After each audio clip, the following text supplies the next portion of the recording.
Routine.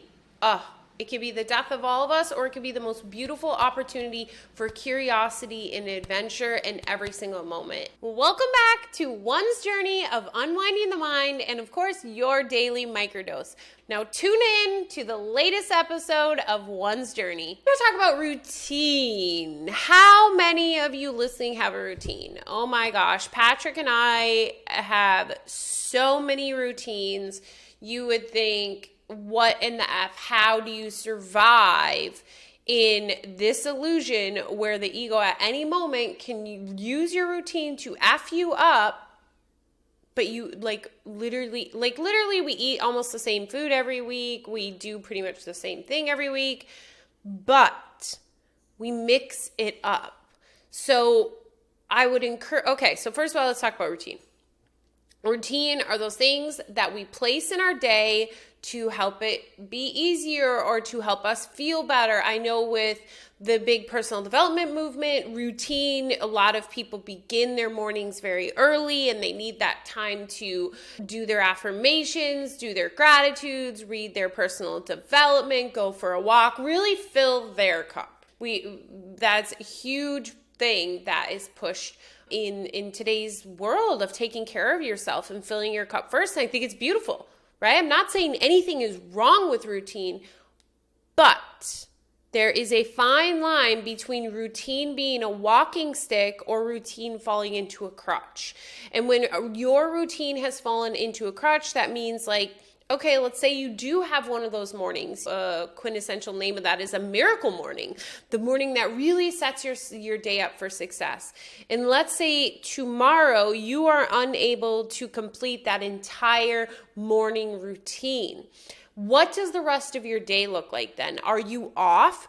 Do you feel, like I just can't be as productive? Because I know for me, prior to really being on this journey of intentionally unwinding myself from the ego and unwinding my mind, my morning was like sacred. And if I missed it, the day was shit.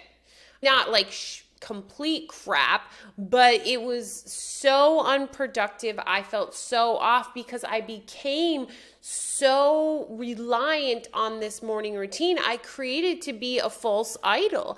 I created it to be this thing that needed to occur in order for me to have a perfect day. And so really, when we do that to ourselves, we've again stuck our happiness backpack, like I like to say all the time, in something else. So we've stuck our happiness backpack in a morning routine. And I know you're probably like, but Ashley, they're great to have. I get it. They are. It is great to have some sort of structure and routine. But are you flexible with it? Having the ability to be flexible and realizing this is just extra added benefit. I enjoy doing this. It's helpful for me, but I don't need it. I can still show up. I can still find my peace and happiness within. Remember, your happiness backpack comes from within. It is nothing outside of you can fill it or take away from it. It's all within, my friend. So when you feel that something outside of you is filling your happiness backpack, it was filled already from within. When you feel like something is robbing your happiness backpack outside of you, you had already been robbing it within before you saw it outside of you. So that morning routine is not actually what is filling your happiness backpack. It is the shift at the level of the mind that occurred prior.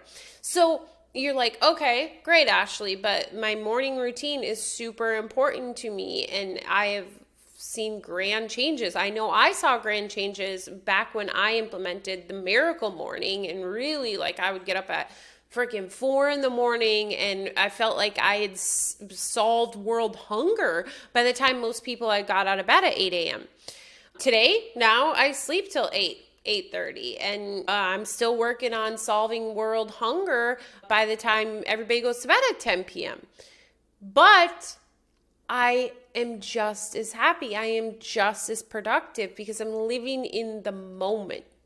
Okay, back to this routine piece. Your first problem is you're seeking salvation in it. Instead of seeing it as something that is a helpful tool, you are now seeing it as a necessary crutch or else your day isn't going to amount to whatever. Major red flag, because at any moment, the ego belief system can come in and take that away from you. It can cause something to happen. Like working out, right? Like say working out is super important to you, and this has happened to me before. All of a sudden, I get an injury and I can't work out for a month. You could go down the slope real quick, or you figure it out. And the way you figure that out is my favorite thing of all, is get curious.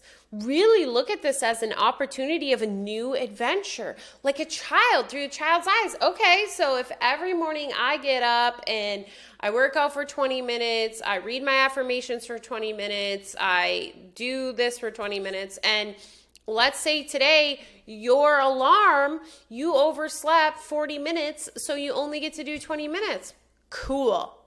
This is an adventure, an opportunity to see how I can make those 20 minutes the most impactful possible, the most enjoyable. And I wonder what beauty the rest of the day holds, because I did sleep in 40 minutes. I needed that extra sleep. So obviously the rest of the day is going to be amazing because I got this extra sleep. So it's not about seeing it as lack, but instead of seeing it as something extra. A child, how do they view everything? They view it with wonder and curiosity. And literally a child can have their favorite toy and you take it away and they start crying. And then you give them something different and they've completely forgotten about the other toy.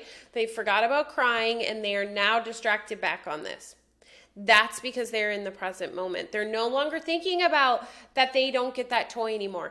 Just like you're no longer thinking about that you overslept 40 minutes. Because the problem is you are allowing the past, not getting your morning routine, to impact the rest of your day. It is so important, my friend, to shift your perspective on your routines like that and to see them as, yeah, they're great when they're going on, but they're just as great when they're not. And they're almost more exciting. Like this weekend, Patrick and I usually record these videos on Saturday. We're doing it on Sunday because here in Florida, the weather is different. And at first I was like, oh man,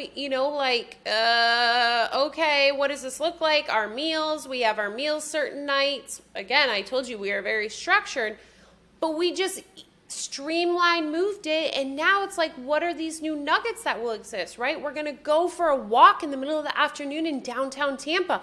Who might we meet? Who might we see that if we would have stuck to our routine, we never would have seen?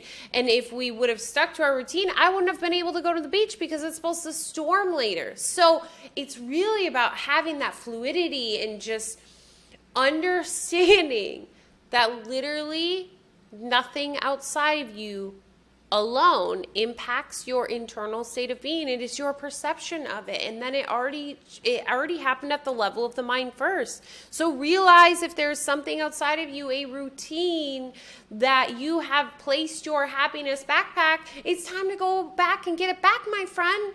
Take back your happiness backpack, because first of all, it can't be there, right? So instead you're just like emptying it in your mind at the beginning. And go back and get it back and readjust what that looks like and how that routine is impactful for you versus helping you survive, right? Instead, it's helping you thrive, not survive. It's just giving you that little extra spunk, but if you have it, you have it. If you don't, you don't. Routine. It could be the death of all of us, or it could be the most beautiful opportunity for curiosity and adventure in every single moment. And to be honest with you, I want you to take a moment when you are done listening to this and think about a time where your routine completely got out of whack, and really think through how that day went the next couple days. Find the Easter eggs in there of the beauty that was brought forward, the new opportunities, the new relationships, the new perspective, whatever was uncovered, because I promise you there was something.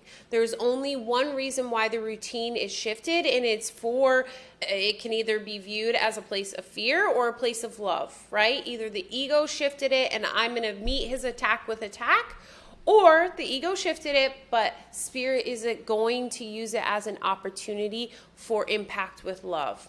What do I want to view it as, and what do I want to see from it? So take some time. Comment below. I would love to hear what are the Easter eggs that have come about when you thought life was actually falling apart, but instead it was providing something new.